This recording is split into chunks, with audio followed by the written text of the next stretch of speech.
go right ahead and go into this first segment where I talk about teams that have the biggest championship window. Now, essentially, I'm just going to be listing off some of the teams that have the best chances to win a title in the next 3 years or so. So, again, this list is going to be from Bleacher Report, but I'm also going to give my opinions on what I think of each of these teams. For the most part, I do agree with the rankings and where they put a lot of these teams. And I mean, I really don't have that many complaints as to who the team, as to which teams that are in the top 10 are actually have the highest window for a championship. So I really have no problem with this list. And we'll start off with the team with the biggest window to win a title, and that would be the Oklahoma City Thunder. Easily, like, the best pick for teams that have a championship window within the next 3 years or so. They are the youngest team to ever make the 1 seed in the franchise's history, and they were the youngest team in the postseason last year. They also were able to make it to the second round despite a majority of their players not having much postseason experience, and they were even able to sweep a rather experienced team, like a team that has more experience in the NBA than they do, in the first round. So the fact that they were able to do that in the first round is, like, it's pretty impressive. Like, no one really expected them to actually put up a fight against Dallas either, yet here they are doing that as well. So SGA is the oldest one on the squad as well, and he's only 26 years old. Chet Holmgren is, he's the oldest one of the big three. Chet Holmgren is 22 years old, and Jalen Williams is 23. And this isn't even the best that we've seen two of those players. I mean, we might have seen SGA's best after this season, but for Chet Holmgren and Jalen Williams, their potential is still pretty high. So affording everyone long-term is probably going to be the biggest problem for this team. But again, this list is meant to talk about teams that have the biggest championship window in the next 3 years. So it's not like they're going to have to really pay everyone that much money within the next 3 years. I don't think they're going to develop into super crazy superstars like that so quickly. And if things get tight, the Thunder are the epitome of maneuverability, as they have a team option on Isaiah Hartenstein in 2027 and 2028, not to mention any other picks that they have from the Paul George trade. If you guys remember, OKC traded away Paul George to get SGA and a couple of other draft picks, and they've been in really good shape ever since then. So, I mean, it's only getting started for this team. I'm sure we're going to hear a lot about SGA and a lot about Chet Holmgren. Those two are definitely the future of the franchise, assuming things don't go south and don't turn south in any way. So, next team on this list is the Boston Celtics. Now, the Boston Celtics, they have all of their players under contract for at least the next 2 years, meaning that this championship team could still be destined to do great things in that time.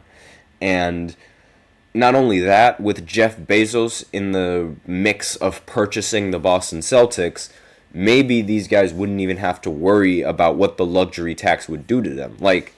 Jeff Bezos, he has a lot of money, and paying off this luxury tax, this brings in a huge different perspective on this Boston Celtics team, because maybe with Jeff Bezos as, the person that's funding everything and the person that's paying off all of the luxury tax, maybe you'd be able to keep your team for a little bit longer because Jeff Bezos would be able to afford paying that hefty luxury tax. It's something that the owners try to avoid, assuming that the owner doesn't really have much money to spend. But I mean, Jeff Bezos, he has a lot of money to spend. And not only that, the rest of these players, again, we're talking about a 3-year window here, so that's more than enough time for these players to work out a deal with this team and to try and continue winning championships, if assuming they go back to back after this season.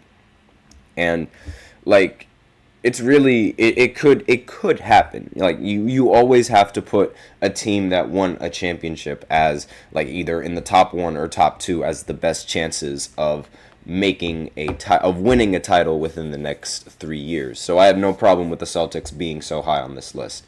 And the next team that I don't mind being high on this list is the Denver Nuggets. Again, they won a championship before. This main three has shown that they have the ability to win a title, and they've shown that they have the ability to play really well in the postseason, especially Jokic.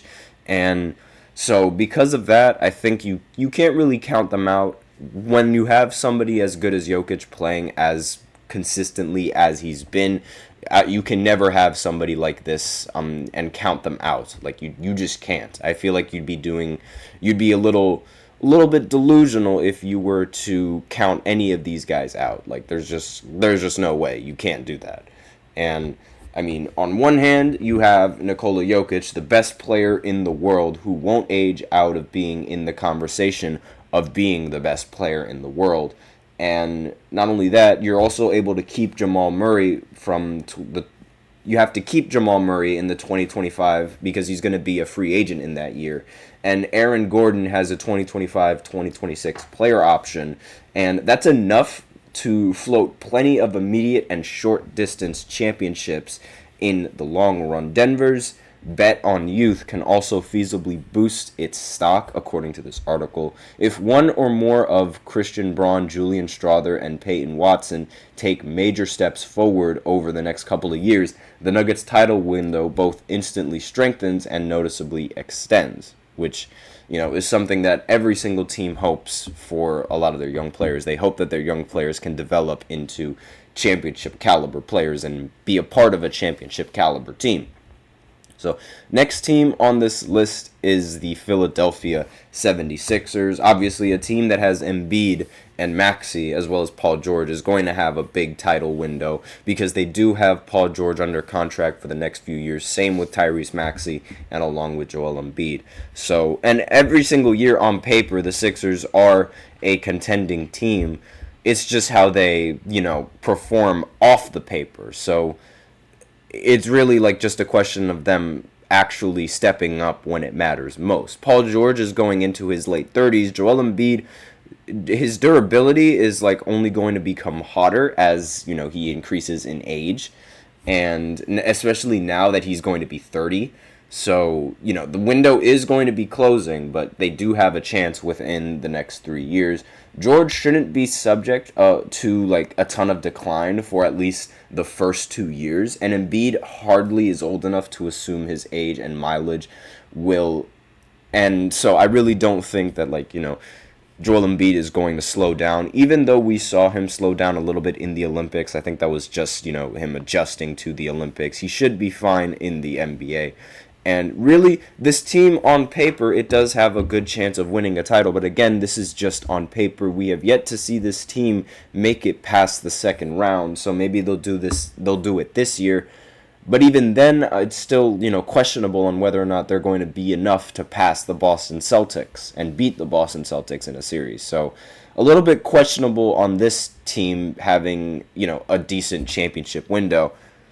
But I digress. The next team on this list is the Dallas Mavericks. Again, this is another team that I think has a really decent chance of winning a championship within the next few years. They acquired Klay Thompson to be able to help their already stouted duo in Luka Doncic and Kyrie Irving. They made it to the finals already the previous year, and they've only, on paper at least, have gotten better. We still have to see whether or not Klay Thompson has actually declined, but really, this Mavs team is a formidable team. Kyrie Irving arms the Mavs with a certified co-star. He's also one of their question marks, not because of his fit, but because he'll close this window in his age 35 season, For as deep as Dallas is now, it's not built to withstand much measurable regression when you lose him. And that's really the championship window for the Mavericks can be best summed up as how much does Kyrie have left in the tank. And I'm sure they're going to figure out that question really soon. And you also have to worry about Klay Thompson. And I know his role on the team is pretty different from Kyrie, being a much more of a catch and shoot player. But Klay is still 34 years old. And none of them are getting any younger. So if they really want to win a championship, it's going to have to be quick. So next team on this list is the Minnesota Timberwolves, and this is one of those teams that is a little bit younger than, and Dallas is relatively young. They just have that one Kyrie Irving that's a key player and is relatively old. And the Timberwolves, they do have a top 5 case when evaluating next season alone. Having Anthony Edwards and Karl Anthony Towns will do that to you. But Rudy Gobert is also entering his 32nd season, along with Mike Conley, who's entering his age 37th season. And excuse me, I meant to say that Rudy Gobert is turning 32, not entering his 32nd season, excuse me. And if you are a Timberwolves fan, this might concern you, and that's a little bit fine, but Gobert was moving pretty well in the Olympics. He was moving well last season as well. And, he could win another Defensive Player of the Year award going into next season, even though I think Victor Wembanyama is going to win that award rather comfortably. But this team, they do have good chances, and what was once a team that was looked down upon for trading for Rudy Gobert is now actually praised for making that decision. So great way to turn the trade around as well.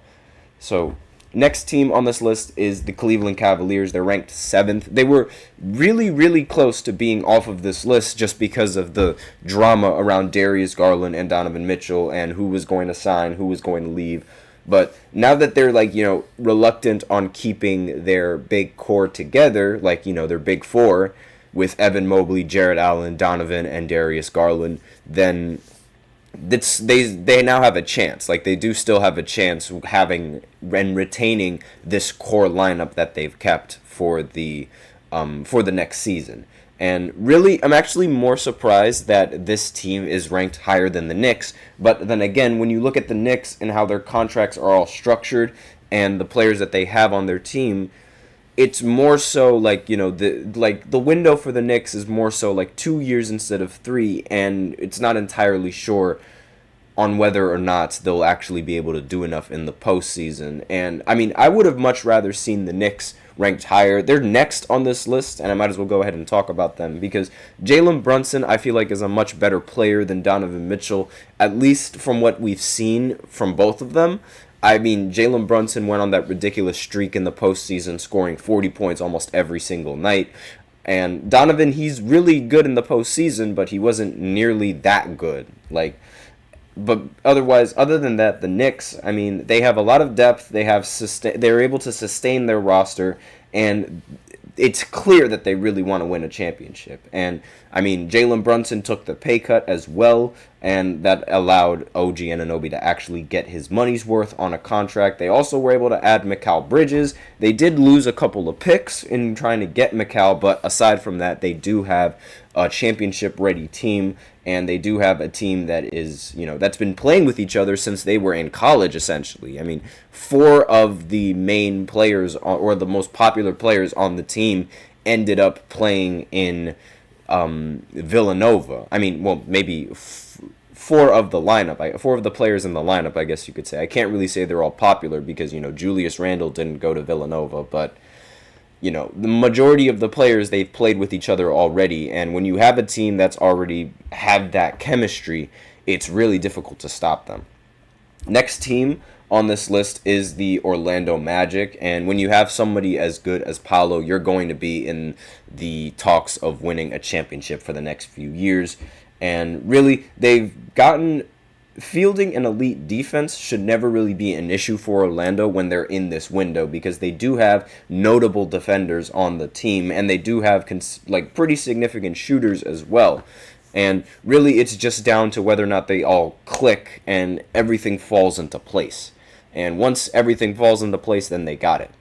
And really, I'm not going to spend that much time on this team because we are sort of out of time. And then finally, the last team is the Milwaukee Bucks. Obviously, when you have somebody as good and as young as Giannis, your championship window is going to be open for majority of his career. They just recently acquired Dame, and I don't think Dame was 100% last year. Now I think, this year, now that he's certain on what team he's going to be on, he's going to actually, work out over the offseason because he didn't work out last year's offseason in the fear of getting injured, and he knew he was going to get traded. So if you get injured, then your trade stock immediately plummets.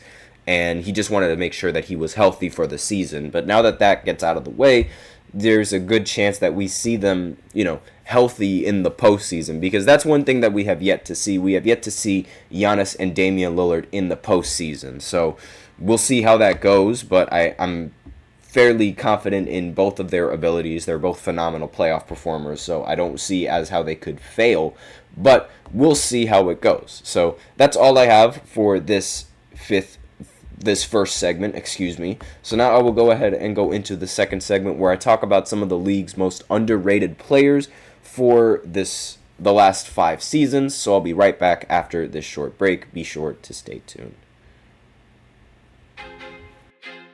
I feel like I'm losing my mind. Is everybody in the world blind? Please, Lord, give me a sign, a sign. I feel like I'm losing my mind. Is everybody in the world blind? Please, Lord, give me a sign, a sign. I wanna be the greatest. Everybody on the fake shit. I look around and feel like everybody is the fakest. I make this every day and I'm impatient, hoping one day I blow up from the basement. Statement, the top is so vacant. I don't hear shit that I think is amazing. Waiting for my day when I'm playing sold out shows for 1,000 faces. Hey, give me that crown, get in my way and to be put down. It ain't your place, all this my town. If I want that shit, then I'll get it right now. I'm losing it, the noose it fits. I'm losing shit, a stupid myth. You choose to live or choose to dip. You choose to fight or lose your grip and lose a gift. I feel like I'm losing my mind. Is everybody in the world blind? Please, Lord, give me a sign, a sign. I feel like I'm losing my mind. Is everybody in the